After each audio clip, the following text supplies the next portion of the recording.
playing 11 in combination for both ODI setup and T20I. So அதில் வந்து expected ODI 11 வந்து நம்ம வந்து கீழே வந்து போடுறோம். So this team basically have like I mean அவங்க எக்ஸ்பெக்ட் பண்ற மாதிரி என்ன வந்து பண்ணுவாங்கன்னா நம்பர் 8 வரை அவங்க வந்து பேட் பண்ணுவாங்க. அந்த ஓவரால் இதுல வந்து பாத்தீங்க அப்படின்னா Washington Sundar haves to bat at number 8. அதுக்கப்புறம் வந்து இதுல என்ன ஒரு ஃபேக்டர்னா Axar Patel, Washi and Kuldeep, Arshdeep Siraj and NKR, இது மாதிரி மூணு ஃபாஸ்ட் பவுலர்ஸ் 3 ஸ்பின்னர்ஸ் தான் போற மாதிரி அவங்க எக்ஸ்பெக்ட் பண்ணுவாங்க. இதுல இருக்க மைனஸ் அண்ட் பிளஸ் டிஸ்கஸ் பண்ணலாம். நம்ம யூஸ்வலா வந்து ஆஸ்திரேலியன் கண்டிஷன்ஸ்ல வந்து எக்ஸ்ட்ரா பேட்டர் ஆடி தான் நம்ம பார்த்துருக்கோம். 6 பேட்ஸ்மேன்ஸ் 2 ஆல்ரவுண்டர்ஸ், அதுக்கப்புறம் 3 ஃபாஸ்ட் பவுலர்ஸ். அந்த ஃபாஸ்ட் பவுலிங் ஆல்ரவுண்டர் ஒரு ஸ்பின்னரா இருக்கலாம், இல்ல வந்து ஒரு ஸ்பின்னர் ஒரு ஃபாஸ்ட் பவுலரா இருக்கலாம். ஸோ அதை வச்சு பார்க்கும்போது இப்ப இருக்கிற இந்த கம்பீரோட எரா அண்ட் செட்டப்ல வந்து பாத்தீங்கன்னா பேட்டர்ஸ் வந்து கொஞ்சம் கம்மி பண்ணிட்டு டெஸ்ட் செட்டப்லேயே வந்து ஆல்ரவுண்டர்ஸ் அதிகமா எம்பசைஸ் பண்றதுனால இப்போ ஆஸ்திரேலியாலையும் இதே தான் பண்றதுக்கான சான்சஸ் அதிகமா இருக்கா? இல்ல அதுதான் எக்ஸ்பெக்டட் 11 அவங்க இப்படிதான் போவாங்க. இதுல இருக்க மைனஸ் வந்து என்னன்னா நிதிஷ்குமார் ரெட்டி 3வது ஃபாஸ்ட் பவுலரா போதுமா ஆஸ்திரேலியால அப்படின்ற மாதிரி இல்ல அப்படின்னா ஃபர்ஸ்டே சொன்ன மாதிரி தான் என்கேஆர் வந்து லைக் 10 ஓவர்ஸ் போடுவாரா? ஏன்னா ஃபர்ஸ்ட் இன்னும் ஒரு ஓடியை டெபியூட் பண்ணல. ஹர்திக் பாண்டியா உள்ள வரும்போது போட்டாரான்னு கேட்கணும். பாயிண்ட் இது வந்து எப்படி போகுதுன்னா நம்ம அவங்களுக்கு அந்த ரோல் அசைன் பண்றவரை நிதிஷ்குமாரோட இப்போ இந்த டெஸ்ட் மேட்ச்ல ஆடினாரு, அவரோட பவுலிங் தேவைப்பட்டதானே கொடுப்பாங்க. அப்படி மாதிரி 11ல நிதிஷ்குமார் ரெட்டி இப்பதான் ஆட போறாரு, ஆஸ்திரேலியா கண்டிஷன்ல இப்பதான் ஓடியில வந்து போறாரு அப்படின்னா கொடுத்தாதானே தெரியும். அதுக்குதான் பில்ட் பண்ணி வச்சிருக்கோம். என்கேஆர் பண்ண மாட்டாரு அப்படின்னு நம்ம பண்ண மாட்டாரு இல்ல பண்ணுவாரா பண்ண மாட்டாருன்றதான் கொடுத்தாதான் தெரியும். ரோலே கொடுக்காம நம்ம எப்படி சொல்ல முடியும்? இல்ல எனக்கு இந்த ஸ்குவாட்ல எனக்கு ஒரே ஒரு சேஞ்ச் இருக்கு. So I don't Washi and Axar Patel 2 பேருமே இருப்பாங்க. எனக்கு தெரிஞ்சு அந்த இடத்துல பிரசித் கிருஷ்ணா வருவாருன்னு எனக்கு பாயிண்ட். பிரசித் கிருஷ்ணா ரஷித் ராணா இருந்தா கரெக்டா it will be thing. I can't completely put it out. This 11 is not balanced. This is not my 11. அவங்க எக்ஸ்பெக்ட் பண்ற மாதிரி அவங்க இப்படிதான் போவாங்க. நான் இன்னொன்னு ஒரு பாயிண்ட் வந்து சொல்றேன். 2026 வேர்ல்ட் கப்பும் சரி, அவங்க எந்த கண்டிஷன் சவுத் ஆப்பிரிக்கா போய் ஆடினாலும் சரி, கௌதம் கம்பீரோட கேப்டன்ஷிப் ரெக்கார்ட் எடுத்து பார்த்தா ஸ்பின்னை வந்து ரொம்ப விரும்பி முத்தம் கொடுப்பாரு அவரு கட்டி பிடிச்சு. சோ அப்படி இருக்கும்போது அவங்கள பொறுத்தவரை ஸ்பின்ல வந்துட்டு டாமினேட் பண்ண நினைப்பாங்க. இன்னொன்னு ஆஸ்திரேலியாவுக்கு வந்து ஸ்பின்னை வந்து பிக் பண்றது வந்து ஒண்ணு. அந்த டாக்டிக்கல் இதுல வந்து பார்த்தா ஓகே. இப்போ நான் என்ன பாயிண்ட்ல வந்து சொல்றேன்னா ஸ்பின்னரு ஃபாஸ்ட் பவுலரு இவங்க வந்து எப்படி இவங்க வந்து ஃபீல் பண்ணுவாங்கன்னா ஒரு டீமை 50 ஓவர்ஸ் நம்மள்ட்ட ஓவராலா நான் எப்பயுமே ஒரு T20 11ல எடுத்தா பிளேயரு பேசரு ஸ்பின்னர் நம்ம வந்து பார்த்தோம் அப்படின்னா அது வந்து கஷ்டம். Because it's condition based. அந்த டீமோட பிலாசபின்னு ஒன்று இருக்கும். இப்போ ஆஸ்திரேலியால போயிட்டு ஏன் அக்ஷர் பட்டேல் ஜடேஜா மாதிரி ஒரு லெஃப்ட் ஆர்ம் ஸ்பின்னரே இல்லைன்னு கேட்டோம்னா அது எவ்வளவு ஒரு முட்டாள்தனம். அதே மாதிரி இந்தியால வந்து ஹர்திக் பாண்டியா இல்ல நிதிஷ்குமார் ரெட்டி போடுவாரா? அதே மாதிரி மார்க்கஸ் ஸ்டோயினிஸ், மிச்சல் மார்ஷ் மாதிரி அவருக்கு வந்து பண்ணுவாரா, கிரீன் மாதிரி பண்ணுவாரா நம்ம வந்து கேட்க முடியாது. இப்போ இவங்களோட பிலாசபி எப்படி பேட்டிங்ல வந்து நம்பர் 8 வரையும் பண்ணுவாங்கன்ற ஒரு பிலாசபி இருக்கும். கௌதம் கம்பீரோட இன்னொரு பிலாசபியை வந்து புரிஞ்சுக்கவே மாட்டாங்க. என்னன்னா ஸ்பின்ன ஹெவியா டிபெண்ட் பண்ணி போறது அவரோட பிலாசபி. இது எப்படின்னா பேசுற வச்சு மட்டும் போட்டு பழகுறதுனால அது மட்டும் பண்ணாதான் வின் பண்ண முடியும் ரூல்ஸ் இருக்கா அப்படின்றது கிடையாது. இப்போ இந்த டீம்ல எடுத்து பாருங்க, ஒரு T20 டீம்ல 22 ஓவருக்கு மேல இருந்தா that is a balanced team. இப்போ அதுக்கு வந்து ஒரு எக்ஸாம்பிளுக்கு இப்ப சஃபி சொன்ன மாதிரி எனக்கு வந்து இதுல இன்னொரு பேஸ் இருந்தா கரெக்டா இருக்கும். Yes, that is this point of view. அதே மாதிரிதான் இப்ப எனக்கு என்ன பிரசித் கிருஷ்ணா பண்ண பெர்ஃபார்மன்ஸ் ஐபிஎலுக்கு ஆஸ்திரேலியால இருக்கனா எங்க இறக்க போறீங்க அப்படின்ற கேள்வி எனக்கு இருக்கலாம். அதே மாதிரி ஹரிக்கு இருக்கலாம், தாரிக்கு இருக்கலாம். இங்க ஓவரால் பாயிண்ட் என்னன்னா ஒரு டீமை நீங்க வந்து பார்க்கும்போது 55 ஓவர் ஒரு டீம்ல இருந்தாலே it is balanced team. 55 over. அதே மாதிரி T20ல 22 ஓவர் இருந்தாலே, அதாவது 22 ஓவர் போடக்கூடிய பவுலர்ஸ் இருக்காங்களான்னு பார்த்தா இங்க வந்து ஃபர்ஸ்ட் மைனஸ் என்னன்னா ரோஹித், கில்லு, விராட், ஐயர், KL ராகுல் பவுலிங்கே போட மாட்டாங்க. இது வந்து T20 டீம்ல கிடையாது. அதனாலதான் அவங்க துபே, அபிஷேக் நாயரை வச்சு ஆடிட முடியுது. இந்த இடத்துலதான் ஹரி கேட்ட மாதிரி நிதிஷ்குமார் ரெட்டி பவுலிங் போடுவாரானா போட்டு ஆகணும். நல்லா போடுவாரானா சிவம் துபேக்கு நியூ பால் கொடுக்கும்போது நல்லா போட்டாருன்றது பார்த்தாதானே நமக்கு வந்து தெரிஞ்சுது. 132க்கு மேல போடுறாருன்றது கொடுத்து அவங்க பண்ண ஒர்க். அது மட்டும் இல்லாம அந்த பிரியங்க் பாஞ்சல் அந்த மாதிரி பழைய எக்ஸ்பிளேஷன் சிவம் துபேயோட டெக்னிக்கலா ரன் அப்ல இருந்து எல்லாத்தையுமே அப்ரிஷியேட் பண்றாங்க. சோ அந்த மாதிரி பார்க்கும்போது நிதிஷ்குமார் ரெட்டி அந்த ரோலை கொடுக்கும் போதுதான் என்ன ஒர்க் பிஹைண்ட் போயிருக்கு அப்படின்றத வந்து நம்ம புரியும். சோ அந்த விதத்துல நீங்க வந்து கவனிச்சு பாருங்க. சிராஜ், ஹர்ஷ்தீப், குல்தீப், வாஷி, அக்ஷர், இதுதான் அந்த மெயின் 50 ஓவர்ஸ். இந்த 50 ஓவர்ல 55th ஓவர், அதாவது நான் சொல்றது ஐடியலா சொல்லல, என்கேஆர் வந்து லோவராவே ரேட் பண்றேன். பார்க்காம இப்ப இருக்க நிலைமைக்கு 5 ஓவர் மட்டும் தான் போடுவாருன்னு வச்சா 55 ஓவர் இந்த ஸ்குவாட்ல இருக்கு கரெக்டா இந்த 11ல. இந்த பாயிண்ட் என்ன அப்படின்னா 2 விதத்துல அவங்க வந்து விட்டு கொடுக்குறாங்க. ஒண்ணு, நாங்க இந்த 55 ஓவர்ல வந்து லோ குவாலிட்டி ஓவர் ஒரு 5 ஓவர் இருக்கு. ஐ மீன் பார்ட் டைம் இப்போதைக்கு அக்ஷர் பட்டேலோட ஓவர் வந்து நாட் தட் மச் எஃபெக்டிவ். அப்போ மீதி இருக்கிற 40 overs even Washi is also not that good of a bowler. But வாஷியோட ஆல்ரவுண்டர் வந்து ஆட் பண்ணும்போது ஒரு 35 to 40 ஓவர்ஸ் வந்து குவாலிட்டியான ஓவர்ஸ் வந்து இங்க வந்து வச்சிருக்காங்க. அந்த 40 ஓவர்லாம் அவங்க வந்து கேம் வந்து ரிவால்வ் பண்ணணும்னு நினைக்கும் போது மீதி இருக்க 15 ஓவர்ல குடுக்குற எக்ஸ்ட்ரா ரன்ன நம்பர் 8 வரை இருக்கிற பேட்டர்ல விட்டு கொடுக்கணும்ன்றது இவங்களோட பிலாசபி. இப்போ ஒரு பாயிண்ட் என்னன்னா அதுல மைனஸ் வந்து இருக்கலாம் பிளஸ் இருக்கலாம். ஆனா அவங்களோட எக்ஸ்பெக்ட் எந்த லெவன்ல மைனஸ் இல்ல அப்படின்ற மாதிரி. இப்ப பிரசித இறக்கிட்டேன்னு வச்சுக்கோங்க மச்சான், நீ வாஷியை தூக்கிட்டா இப்போ என்ன கொஸ்டின் வரும்னா டெப்த் இல்ல, எதை விட்டு கொடுக்கணும் அப்படின்றது அந்த பிலாசபில வந்து உட்காருன்றதுனால இந்த எக்ஸ்பெக்டட் 11 போனாங்கன்னா அவங்க அந்த 10 ரன் 20 ரன் எக்ஸ்ட்ரா கொடுக்கறத வந்து அக்ஷர், வாஷி அண்ட் நிதிஷ்குமார் ரெட்டியை வச்சு மேனேஜ் பண்ணிட முடியும்.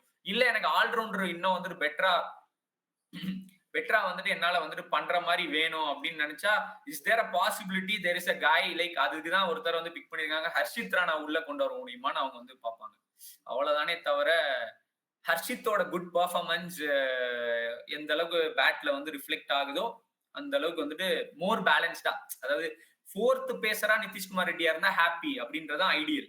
அதுல வந்து அவங்க உட்காரும், அது ஹர்ஷித்தோட கையில தான் இருக்கு. So but I don't see Harshit வந்து அவங்க ஃபுல்லா எவால்வ் ஆகுற வரையும் அவங்க வந்துட்டு போவாங்களா அப்படின்றது டவுட் தான்.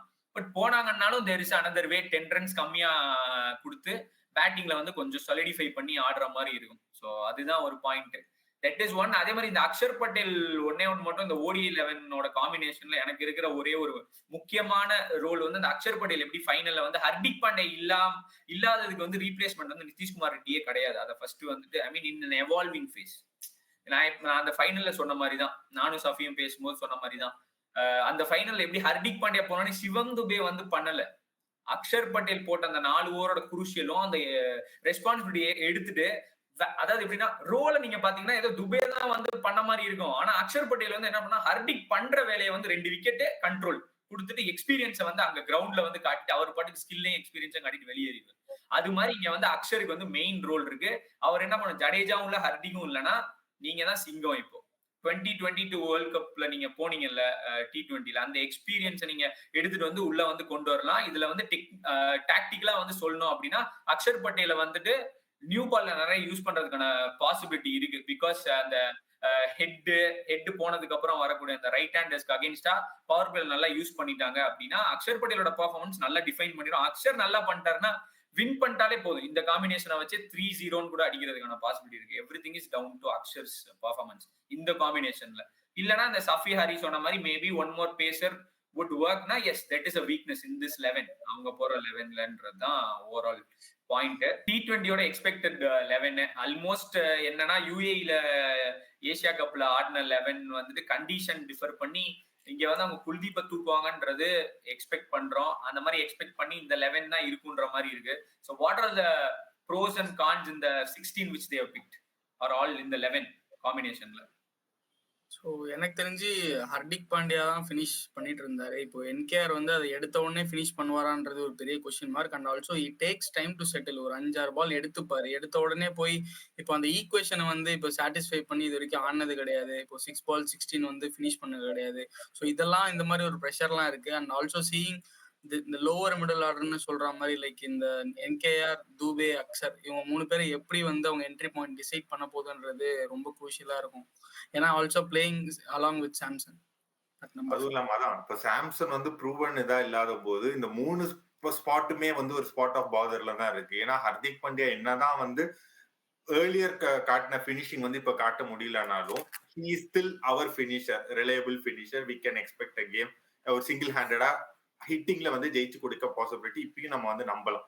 ஆனா இப்ப வந்து சஞ்சு சாம்சனையோ வந்து நிதிஷ்குமார் ரெட்டியோ இப்போ வந்து அக்ஷர் பட்டேலோ இவங்க 3 பேரும் வரும்போது who is going to step on the pedal? அதுவும் வந்து இப்போ இம்பார்ட்டன்ட் டைம்ல வந்து run rate is going beyond our ரீச்ன்றப்போ விக்கெட்டை வேல்யூ பண்ணாம கரெக்டா அடிச்சு அதுக்கு ரேஞ்ச் ஆஃப் ஷாட்ஸுமே இம்பார்ட்டன்ட். அதுவும் ஆஸ்திரேலியா மாதிரி ஒரு லாங்கர் கிரவுண்ட்ஸ்ல வந்து கிளியர் பண்ணக்கூடிய கேப்பபிலிட்டிஸ் வந்து இவங்க 3 பேருக்கும் இருக்கான்றதுமே வந்து ஒரு பெரிய பாயிண்ட். ஏன்னா இவங்க வந்து அவங்கவுங்க பிரான்ச்சைஸுக்குமே வந்து யாருமே வந்து அசைன்டு பினிஷர் கிடையாது. வேற ஹர்திக் பாண்டியா வந்து ஒரு காலத்துல வந்து அசைன்டு பினிஷர் தான் இருந்தார். இப்போ இவங்க ஸ்குவாடுக்குள்ள வரும்போது Sanju is still learning his position, still he is evolving as a middle order batter in T20. NKR வந்து SRHக்குமே வந்து ஒரு டிசாஸ்டர் சீசன்னாலும் he couldn't fulfill the role of, ஏன்னா அவங்க வந்து ஆல்மோஸ்ட் ஒரு ஃபினிஷரா தான் அங்க கன்சிடர் பண்ணாங்க, அதனாலே முடியல. அக்ஷர் பட்டேல் பிஞ்ச் ஹிட்டரா யூஸ் பண்ணிருக்கும் போது ஓகே, ஆனா அசைன்டு ஃபினிஷரா வந்து அவரை இறக்க முடியுமான்றதுமே வந்து ஒரு கொஸ்டின் மார்க். இப்போ ஃபினிஷிங் ஸ்பாட்ல வந்து ஒரு பெரிய ஹோலா இருக்கதை நான் பாக்குறேன். அதான் அதை வந்து சஞ்சுவும் Axar was a very very good finishing form last இயருக்கு முன்னாடி. சஞ்சு வந்துட்டு பவர் இருக்கு, ஹர்டிகோட பவரை வந்துட்டு சஞ்சு தான் மேட்ச் பண்ண. என்கேஆரை வந்துட்டு மேலதான் ஏத்துவேன். Strategically I would actually give NKR way ahead and asked Dubey and along with Sanju to be the power இருந்தா தான் ஆஸ்திரேலியால வந்து ஃபினிஷ் பண்ண முடியும். ஹர்திக் பாண்டியா வந்து அந்த மொட்டை ஹர்திக் பாண்டியா அடிச்சு ஒரு ஃபினிஷ போடுவாரு. அந்த ஃபினிஷ் எல்லாம் பண்ணணும்னா பவர் வேணும். அதுல வந்து அந்த சீரீஸ்ல சஞ்சுவும் இருந்திருப்பாரு டீம்ல, நல்ல புல் ஷாட் பண்ண முடியாது. அதனால சஞ்சுவோட அந்த பவரும் அவரோட அந்த ஃபினிஷிங் எபிலிட்டி எப்படி முடியுதோ, this is the time and this is the series where Sanju Samson, the middle order batter, has to show, which I have been saying in the Asia Cup, 30 ball 70, 30 ball 80. ஏன்னா ஜித்தேஷ் சர்மா அடிச்ச அந்த ஒரே ஒரு இன்னிங்ஸை வச்சுட்டு everybody started to tell that this has to come in அப்படின்னு. இப்பயுமே சொல்றேன், Sanju is a terrific powerful T20 batter in the India right now. அவருக்கு இருக்க பவருக்கு நாட் ஃபார் கம்பேரிசன், ஓவராலா இருக்கிற இடத்துல 1-20ல எங்க இறங்கினாலும் கரெக்டான டைம்ல அவர் வந்து உள்ள வந்து டைம் ஒரு 5 to 8 balls வந்து கிடைச்சிருச்சு அப்படின்னா there is actually lot more game to be seen. Sanju is a finisher than any other player. So அதே மாதிரி என்கேருக்கு பதிலாக ரிங்கு சிங் ஆட வச்சுட்டு, பிகாஸ் அந்த 6th bowling ஆப்ஷனுக்காக என்கேரை வைக்கிறதுக்கு பதிலாக even Tilak also bowled over in final and also Abhishek Sharma வந்து பெருசாக எக்ஸ்போஸ் பண்ணல. ஸோ அப்போ ரிங்கு சிங் வந்து ஒரு ஃபினிஷரா ஆட் பண்ணிட்டு துபை மேலே ப்ரொமோட் பண்ணிட்டு கூட அவங்க பவுலிங் ஆப்ஷன்ஸ் இருக்கு தானே. நீ சொல்ல மாதிரி இந்த 22 பாயிண்ட் 15 மேட்ச்க்கு அப்புறம் வந்து ஹர்திக் பாண்டே இல்லன்னு சொல்லிட்டாருன்னா என்கேஆர் இல்லாம நீங்க ஆடுவீங்க. ஏன்னா அந்த இடத்துல நீங்க இந்தியால போயிட்டு நீங்க எப்படி சொல்றது, ஆப்ஷன் வந்து ப்ராப்பர் ஆப்ஷன் வந்துட்டு வேணும்ல. அதே மாதிரி தாரிக் ஒரு செம பாயிண்ட் வந்து சொன்னாங்க, இப்போ நம்ம வந்து ஏசியா கப்ல ஆடக்கூடிய டீம்ஸ் எல்லாமே நம்மளோட ஸ்லோவா ஆடுவாங்க. அதனால நீங்க வந்து எப்படி சொல்றது, ஒரு பேட்டர் 2 பேட்டர் கூட எக்ஸ்ட்ரா அடிக்கலாம். அப்படிதான் நம்ம வேணும்னே ஆடணுமே ரிங்குவை. கரெக்டா அந்த ஸ்குவாட்ல நிதிஷ்குமார் ரெட்டி இன்ஜூர்ட் ஆகாம இருந்திருந்தா நிதிஷ்குமார் ரெட்டி தான் ஆடி இருப்பாரு. ஆடி நிதிஷ்குமார் ரெட்டி ஒரு ஓவர் துபே ஒரு ஓவர்னு பிரிச்சிருப்பாங்க. இல்ல நிதிஷ்குமார் ரெட்டி தான் ஆக்சுவலா ஒயிட் பால்ல வந்துட்டு அஹெடாவே இருந்தாரு, பிகாஸ் அந்த நல்ல development in Australian setup kind of SRHல. துபே வந்து பவுலிங்கே போடல சிஎஸ்கேல. இது ஃபுல்லாவே இந்தியன் டீம் வந்து பிசிசிஐ எஃபர்ட் போட்டு துபே இந்த லெவலுக்கு வந்து கொண்டு வந்திருக்காங்க. நிதிஷ்குமார் ரெட்டி இன்ஜூரியில அவருமே வந்து ஒர்க் பண்ணிருப்பாரு அப்படின்ற ஒரு ஃபேக்டர்ல வந்து பார்க்கும்போது நிதிஷ்குமார் ரெட்டி இருந்திருந்தா ரிங்கு சிங் வந்து ஆடி இருக்க மாட்டாங்க. So lower quality teams actually scores actually very lower than your 70 to 75% potential.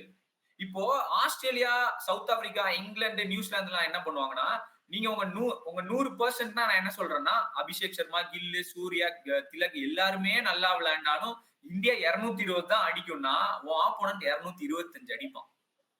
So அப்படி அடிக்கும் போது அந்த 5 ரன் ரெஸ்ட்ரிக்ட் பண்றதுக்கு பெட்டர் பவுலர் வேணும்ன்றேன் நானு. ரிங்கு சிங் தான் அபிஷேக் போடுவார், திலக் போடுவார். நான் சொல்றது புரியுதா? அப்போ நிறைய ரோல் அதிகமா பவுலிங் போட்டிருக்கேன். இதுல நான் T20 மட்டும் பாக்காதீங்க, டெஸ்ட் மேட்ச் ஒன் டேன்னு சொல்லி எவால்வ் பண்ணி வந்திருக்காங்க. வரும்போது அப்ப நிதிஷ்குமார் ரெட்டிக்கு அப்பதான் சிச்சுவேஷனலா அவர் வந்து அந்த பவுலிங்ல என்ட்ரி பாயிண்ட் வந்து 7th ஓவர் போடும்போது எப்படி வந்து சீக்வன்ஸ் பண்ண முடியும் அப்படின்றதெல்லாம் டீமுக்குள்ள இருந்தாதான் அவர் வந்து கத்துக்க முடியும். ஆனா நீ சொல்ற மாதிரி அவங்க நிதிஷ்குமார் ரெட்டியை நாங்க பினிஷரெல்லாம் பார்க்கல, எங்களுக்கு ப்ராப்பர் பினிஷர் ரிங்கு வேணும், அவருக்கு வந்து கேம் டைம் வேணும் அப்படின்றதுனால ரிங்கு சிங் வெளில உட்காரட்டும். இப்போதைக்கு நான் ரிங்குக்கு வந்து நான் கேம் டைம் கொடுக்குறேன். அபிஷேக்கோட திலக் வர்மாவோட பவுலிங்கை வச்சு நான் வந்துட்டு கேமை வந்து எவால்வ் பண்ணி கொஞ்சம் ஸ்ட்ராட்டஜைஸ் பண்ணி பாக்குறேன் அப்படின்னா அவங்க வந்து பார்க்கலாம். that would be actually good in terms of ரிங்கோட ஃபினிஷிங். பட் இந்தியால வேர்ல்ட் கப் ஆடும்போது நமக்கு ஆக்சுவலா ஒரு பார்ட் டைமோட கொஞ்சம் பெட்டரா பவுலிங்ல ஒர்க் பண்ணி மார்னிமார்களோட ஒர்க் பண்ணி இருக்கக்கூடிய ஒரு ஃபாஸ்ட் பவுலர் கொஞ்சம் போட்டாரு அப்படின்னா நிதிஷ்குமார் ரெட்டியோட வண்டவாளம் தண்டவாளம் தெரிஞ்சிருச்சுன்னா இட்ஸ் பெட்டர். தெரியாம இருந்துச்சுன்னா கொஞ்சம் கஷ்டம், ஸ்ட்ராட்டஜைஸ் பண்ண முடியாதுன்றதுனால நிதிஷ் ஆடுவாங்கன்னு நினைக்கிறேன். லெட்ஸ் see யாருக்கு என்ன நடக்குது அப்படின்றத வந்து நம்ம வந்து பார்ப்போம். தாட்ஸை கமெண்ட்ல சொல்லுங்க. அதே மாதிரி இன்ட்ரெஸ்டிங்கான வீடியோஸை பார்க்க We Talk Cricket like, share and subscribe பண்ணுங்க.